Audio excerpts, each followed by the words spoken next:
It's a great transition to your good friend Linda Sarsour. Oh. Sarsour, by the way, what does it mean in Arabic? Cockroach.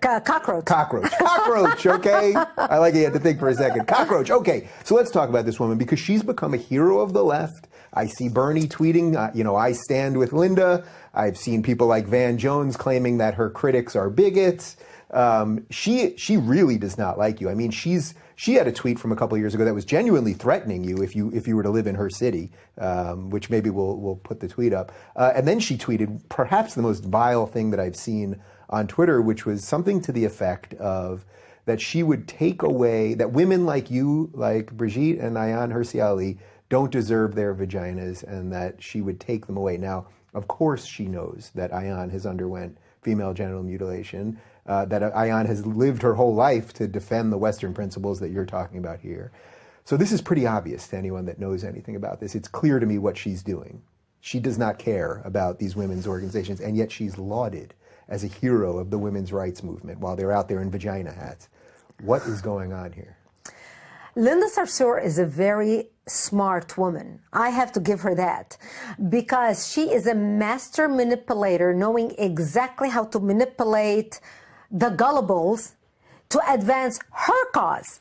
Linda Sarsour wants Sharia law, if it was up to her, to be the law of the land in the United States. As a matter of fact, she tweeted many times about how wonderful Sharia law is, how lucky women in Saudi Arabia to live under Sharia law just because they have maternity leave much better than us. Did you see the response from the Israeli ambassador or something like that? I know. It was brilliant. She said something about how, well, under Sharia law in Saudi Arabia, they have 3 months maternity leave. The Israeli ambassador wrote back, he said, well, our women have 4 months and they can drive. I like that. Yeah, I like that. Good. Yeah. But what she doesn't mention is that these women in Saudi Arabia, they may have maternity leave, but were they impregnated by consensual sex, or were they raped by their husbands? Mm-hmm. Were they beaten into having sex by their husband? Were they, this is where the touchy subject that Americans don't feel comfortable talking about even on television or radio or anywhere. I think we can be more open even talking on the internet, because this is an internet show where we can actually talk about,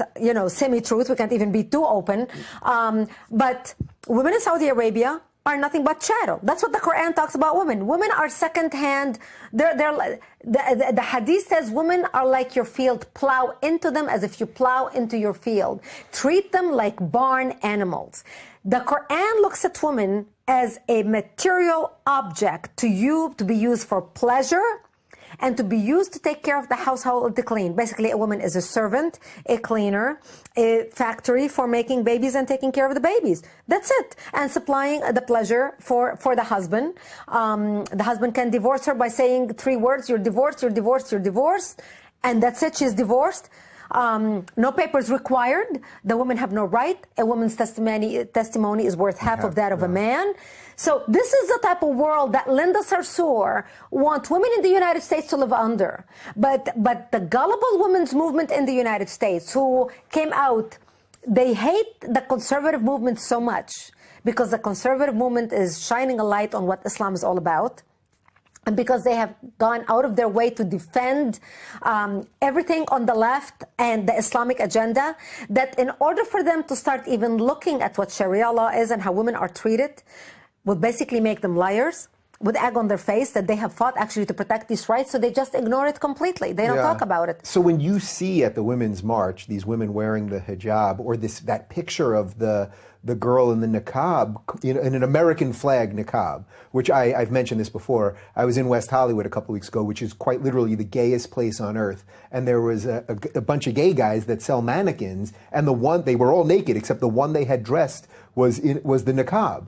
And I thought, you guys, you're in the gayest place on earth, the freest place on earth, to do whatever you want with your life, and you're fetishizing something that would undermine your entire life, if not destroy your entire life. Oh my gosh. So when you see the hijab at the Women's March and all that, and knowing what you came from, it must absolutely enrage you.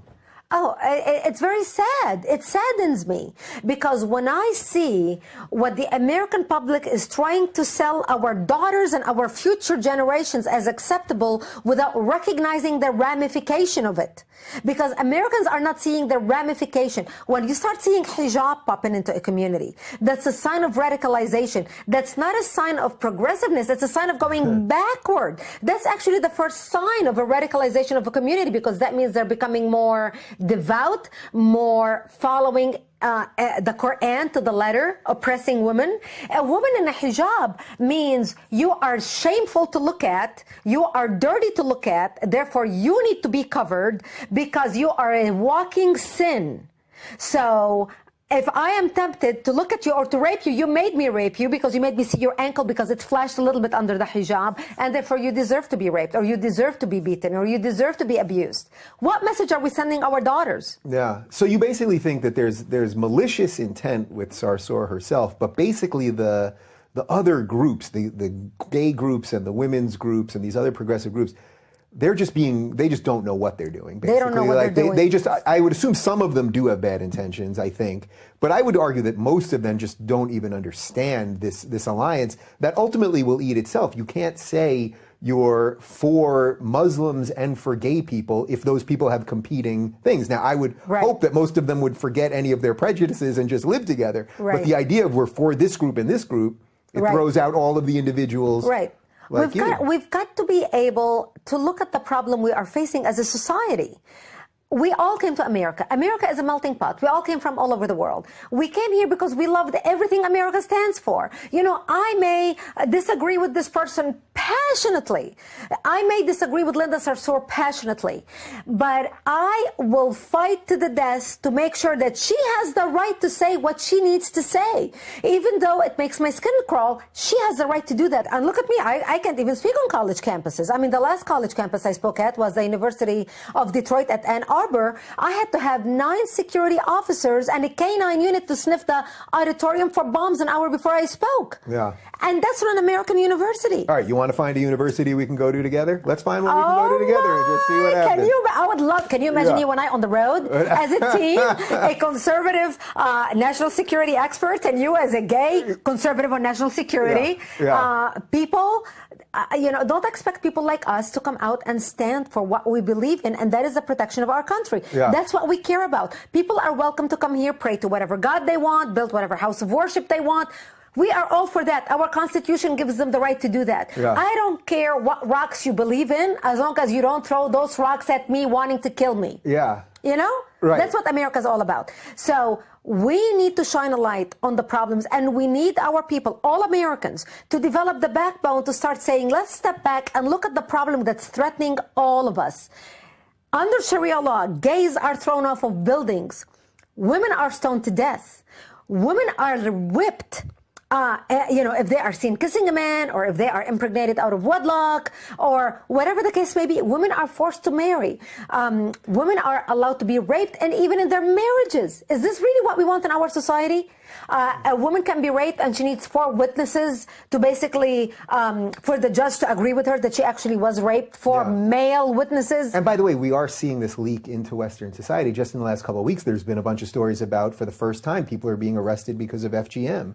Here in the United States. That's right. Yeah. That's but right. On the protest front, now protest in and of itself is fine, but how is this all connected to what's happening with the left, like this need to silence everybody, so that for someone like you to not be able to go to a college campus? What is that? I mean, that must, for you, knowing from where you came, has got to be a pretty scary thought.